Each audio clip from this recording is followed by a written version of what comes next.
Estelle Youssoufa, bonjour. Merci d'avoir accepté notre invitation. Donc, vous êtes à Paris pour le moment. L'actualité à Mayotte est chargée. Estelle, malheureusement, 2 lycéens décédés ces derniers jours, tués par d'autres lycéens du même âge. Estelle, comment a-t-on fait pour en arriver là ? Merci à vous pour votre invitation.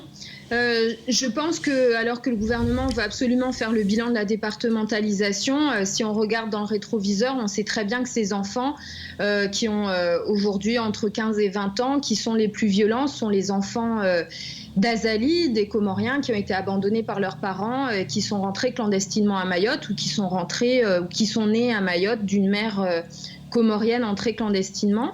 Et ces jeunes qui ont été abandonnés ont grandi, ont développé un mode de survie en bande qui était de la petite délinquance et qui est devenu aujourd'hui de l'hyperviolence. C'est des enfants qui sont asocialisés, qui sont en rejet de la société. Et maintenant, ce ne sont plus malheureusement des enfants, ce sont des jeunes adultes et qui sont en train de faire régner la loi de la jungle sur Mayotte, une hyper-violence qui nous laisse tous désemparés. Mais je pense qu'il faut quand même garder en tête l'équilibre démographique à Mayotte. Aujourd'hui, nous, adultes, sommes minoritaires à Mayotte.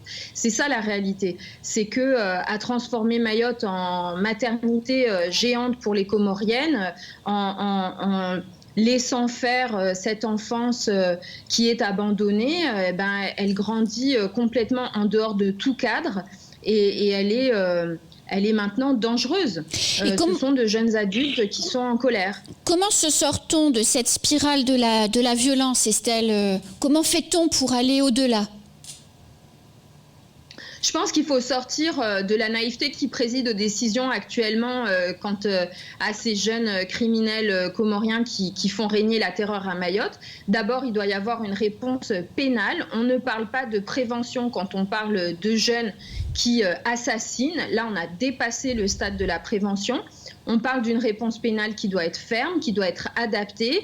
C'est-à-dire que quand ce sont des mineurs, il doit y avoir une réponse pour les mineurs à Mayotte, et quand elle n'existe pas parce qu'il n'y a que 8 places à Majicavo pour les délinquants mineurs, il faut que les autorités judiciaires envoient ces jeunes dangereux en métropole et à Mayotte, là où les structures qui sont adaptées pour la délinquance juvénile existent.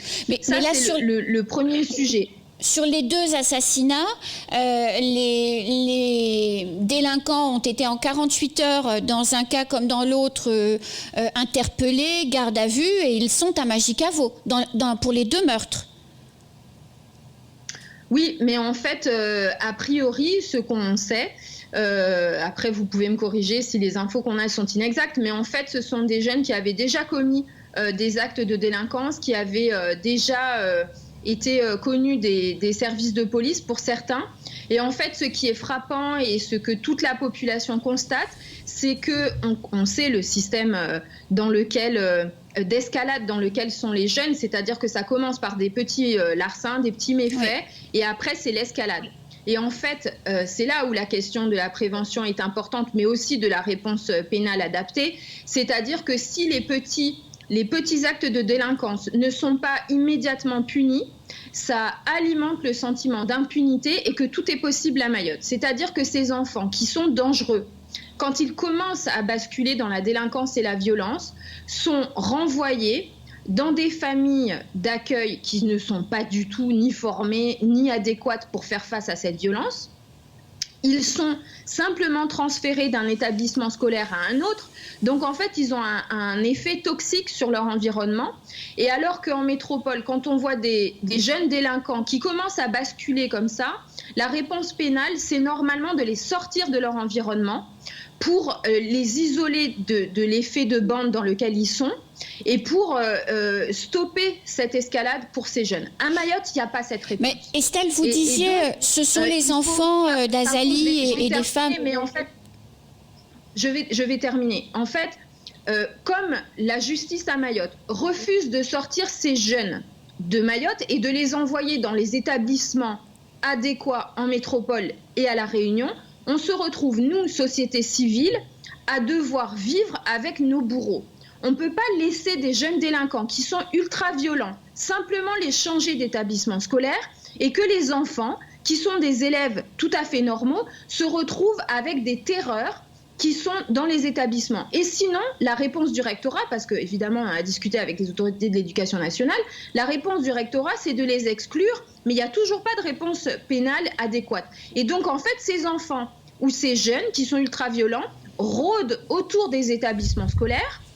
Ils ne sont plus scolarisés, mais ils ne sont pas, par leur statut légal, en capacité de travailler. Ils ne sont pas en séjour régulier à Mayotte. Et donc, ce sont des jeunes qui n'ont que seule activité que de faire régner la terreur. Et c'est ça le piège dans lequel on est. Alors, nous, ce qu'on refuse absolument comme discours des autorités, c'est cette espèce de dilution de la responsabilité en disant « c'est un problème collectif ». Non, ce n'est pas un problème collectif. C'est un problème de l'État qui n'assume pas ses obligations. Soit ces jeunes qui sont des mineurs, qui ont été abandonnés par leurs parents, sont effectivement des orphelins et ils deviennent pupilles de l'État. Ils sont pris en charge par des structures adéquates d'aide à l'enfance parce que c'est une enfance en danger. Mais on ne peut pas laisser, comme l'État est en train de le faire, des espèces d'arrangements administratifs où on laisse la responsabilité parentale à un parent complètement éloigné, sans preuve d'ailleurs de parentalité. Quand on parle par exemple de l'assassinat de Momix à Mayotte, à Mamoudzou, au lycée Bamana, on a lu dans la presse que l'adulte responsable était une cousine éloignée de sa mère. L'un des assassins présumés était un jeune qui vivait avec 13 autres enfants, tous enjoignés, et ils avaient été amenés par une Comorienne qui n'était pas leur mère. Et cette personne était d'ailleurs hors du territoire quand il y a eu les assassinats. Et quand elle a été interviewée dans la presse, elle a dit elle-même, elle ne savait pas ce que faisait son gosse en dehors de la maison.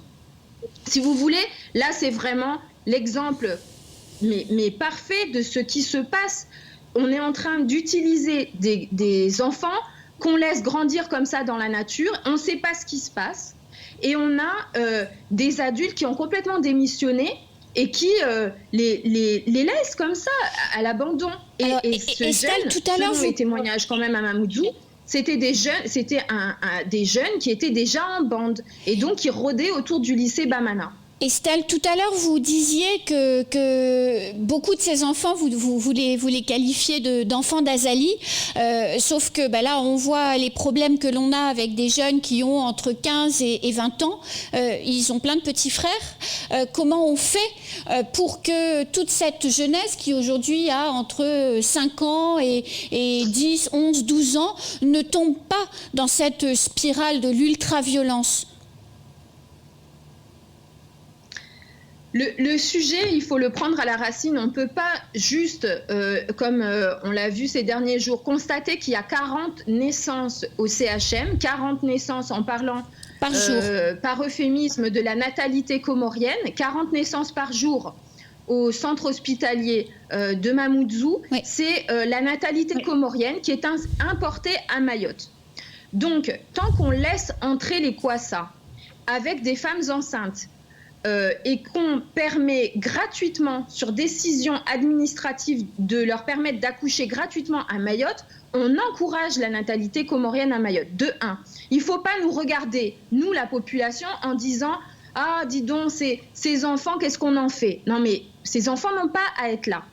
La deuxième chose, c'est qu'on a entendu dans la bouche du préfet cette histoire de nouvelles commissions, missions, je ne sais pas quoi, et puis la loi programme. Et en fait, on comprend entre les lignes que le gouvernement a en tête, parce que ces jeunes sont dans un cul-de-sac légal, c'est-à-dire qu'a priori, ils restent comoriens jusqu'à leur majorité et peuvent prétendre à la nationalité française une fois qu'ils sont majeurs. Mais tant qu'ils ne sont pas français, ils ne sont pas non plus expulsables par un espèce de vide juridique. Et c'est là-dessus que les Comoriens qui les utilisent pour obtenir leurs papiers tablent. Et ça, il faut absolument trouver une réponse. Et là, évidemment, on entend dans la bouche du préfet une suggestion selon laquelle il faudrait quand même offrir un horizon à ces jeunes et les régulariser massivement. Là, franchement, il faut arrêter quand même.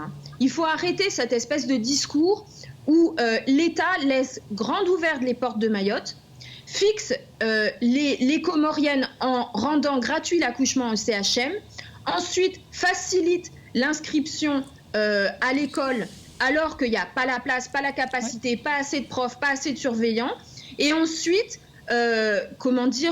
dit « Ah bah oui, bah vous comprenez, on va massivement les régulariser ». C'est une prime à l'illégalité. On est en train de dire sur un territoire qui est complètement saturé, qui est incapable de faire face à cette explosion démographique, qui n'est pas une démographie mahoraise, qui est une démographie comorienne, on est en train de l'importer et il y a l'État qui est en train de nous regarder en disant « Ah ben maintenant, c'est votre responsabilité ». Non, mais il y a des services de l'État pour la protection de l'enfance, il y a des services de l'État pour protéger nos frontières, il faut que chacun fasse son travail. Estelle, il y a l'amendement du sénateur Tali qui ne rend pas l'obtention de la nationalité française à tous ces enfants dont vous parlez à 18 ans de manière automatique. C'est quand même quelque chose qui est une réalité. Ces enfants vont devoir démontrer un certain nombre de choses et notamment leur mère qui, si elle ne remplit pas de conditions, ne pourra pas donner la nationalité française aux enfants. Et en fait, c'est en ça que c'est intéressant de vraiment faire attention aux déclarations du préfet et aux déclarations du ministre sur la loi programme qu'ils sont en train de proposer. Et là, on a entendu dans la bouche du préfet Colombet cette espèce d'allusion où on comprend que le gouvernement va utiliser la vague de violence dans laquelle se trouve Mayotte pour nous faire avaler une régularisation massive. Et ça, c'est pas admissible parce qu'on maintient l'exception à Mayotte avec le visa qui fixe les Comoriens à Mayotte pour les régulariser, mais ne leur permet pas de quitter l'île. De un, on a cette exception-là. Et là, on est en train de voir se dessiner un projet pour régulariser massivement tous ces jeunes Comoriens qui sont entrés illégalement à Mayotte ou qui sont nés d'une mère entrée illégalement à Mayotte. Et ça, on ne peut pas laisser s'installer l'idée qu'on va faire chanter les Mahoraises et les Mahorais qui vivent dans la terreur en leur disant « Ah, vous voyez, si vous voulez la paix sociale, il faut régulariser tout le monde ». C'est pas possible, en fait. Parce que là, on est dans une situation qui est totalement invivable. On ne peut pas sortir ni pour aller travailler, ni pour aller à l'école, ni pour aller simplement sortir au restaurant ou aller à la plage. Chaque lieu que je viens de décrire est un lieu de danger. Les routes sont dangereuses, aller travailler c'est dangereux, sortir pour aller à l'école, quand on écoute les lycéens, les collégiens, ils ont la peur au ventre. Qu'est-ce que ça veut dire pour Mayotte ? Qu'est-ce que ça veut dire ? On ne peut pas avoir un gouvernement aux Comores qui refuse le retour de ses propres ressortissants et qui se décharge de toute responsabilité envers les jeunes Comoriens en les laissant en pleine nature à Mayotte. Et après avoir les autorités de l'État qui ne font pas leur travail et qui disent à la population mahoraise « Maintenant, c'est votre travail ». Non seulement ce n'est pas notre travail, mais on n'a pas à vivre avec celles et ceux qui font régner la terreur sur notre île. Alors Estelle, peut-être qu'une des pistes pour sortir des difficultés qui sont les nôtres aujourd'hui, c'est le développement économique. Et c'est là qu'on arrive sur le projet gazier, qui est quand même pour nous une opportunité extraordinaire. Oui, la question du projet de Total au Mozambique, elle est vitale pour Mayotte. C'est quand même un projet avec des dizaines d'années de croissance économique s'il arrive à être maintenu. Et là, c'est vrai qu'actuellement, on est quand même dans une grosse période d'interrogation et d'inquiétude par rapport à ce qui se passe au Mozambique.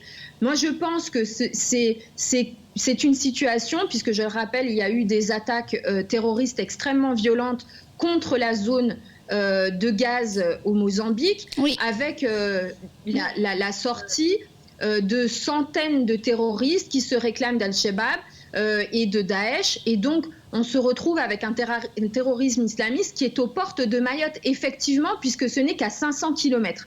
Et ça, je pense qu'il faut absolument y prêter attention, parce que la question migratoire, de ne pas protéger nos frontières, ça rend Mayotte vulnérable à ces terroristes qui ne sont qu'à quelques centaines de kilomètres. Et par effet domino, on peut penser que Mayotte peut être facilement déstabilisée. Pour nous, Mahorais, la question de la stabilisation de la situation sécuritaire de Total au Mozambique, elle est vitale, parce que ce projet c'est des milliers d'emplois potentiels pour les Mahoraises et les Mahorais. Ça veut dire des débouchés économiques pour toute la région.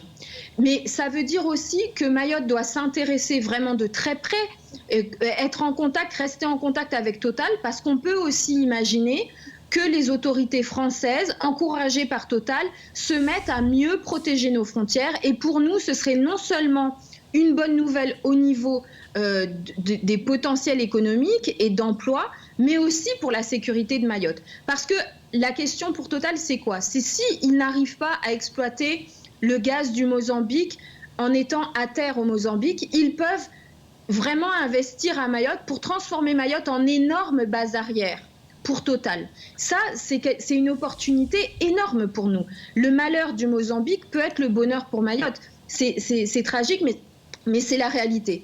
Encore faut-il que les autorités en aient conscience et qu'on fasse un lobbying efficace pour vraiment défendre le fait que Mayotte doit être non seulement sécurisée, stabilisée, et que la solution, non seulement pour nos problèmes de sécurité, mais aussi pour le chômage, qui est une vraie catastrophe à Mayotte, il faut qu'on trouve un avenir pour pas seulement les jeunes de demain, mais les jeunes aujourd'hui. Il y en a plein qui ont déjà 20 ans, l'âge de travailler, qui sont au chômage, qui ont des difficultés à trouver un emploi. Nos entrepreneurs qui sortent de plusieurs années de marasme économique entre les mouvements sociaux et la pandémie ont besoin de cette croissance. On a besoin d'investir à Mayotte, on a besoin de trouver des marchés extérieurs. Et le Mozambique, c'est 20, et le gaz au Mozambique, c'est 20 années de croissance qui sont à quelques centaines de kilomètres. Tant que la situation de l'insécurité, de l'instabilité terroriste n'est pas réglée là-bas, il faut quand même qu'on s'interroge et qu'on investisse, nous, à Mayotte, pour être une solution de repli qui soit vraiment importante pour Total. Je pense que c'est vraiment aussi quelque chose auquel on doit réfléchir. Estelle, il y a encore plein de questions que je voulais aborder avec vous. Je voulais parler convergence des droits, je voulais parler de cette loi programme. Malheureusement, le temps est déjà écoulé. On se retrouve très vite pour un prochain entretien, Estelle? Bien sûr, à très bientôt, merci encore. Merci beaucoup de votre temps. Et nous, on se retrouve très vite sur le plateau de Kwezi. À bientôt.